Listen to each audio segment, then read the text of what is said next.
Have you ever seen the message pending verification on your bank account, social media profile, or online order and wondered what it actually means? Don't worry, you're not alone. In this video, I'll clearly explain what pending verification means, why it happens, how it affects you, and what you can do to fix it quickly. So make sure to watch till the end. Pending verification simply means that your information is under review and hasn't been fully approved yet.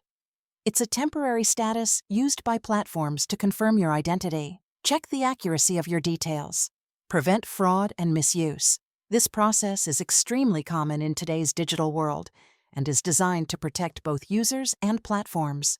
You may encounter pending verification in many places, such as online banking when opening an account or making a large transaction, social media platforms during sign-up, or when changing email or phone number, e-commerce websites after placing an order or payment, cryptocurrency platforms during identity or KYC verification.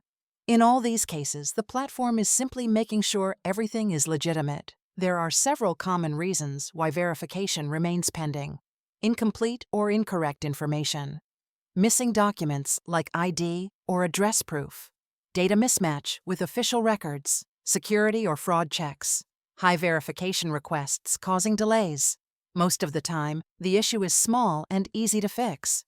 While your status is pending, you may experience delayed payments or withdrawals, limited account access, inability to post, purchase, or trade, temporary feature restrictions. Although frustrating, remember, this is a safety measure, not a problem. Here's what you should do. Check your email and spam folder for verification messages. Read instructions carefully from the platform. Upload clear and valid documents. Ensure all details match your official records. Contact customer support if the status doesn't change. Being proactive usually resolves the issue quickly. To prevent verification delays, always provide accurate information. Keep your email and phone number updated. Follow platform-specific verification rules. Respond quickly to verification requests. So, pending verification is not a failure. It's a security checkpoint designed to protect you. If you want more easy fixes, guides, and tech solutions, visit HUMANITYUAPD.com. Thanks for watching, and don't forget to like, share, and subscribe for more helpful videos.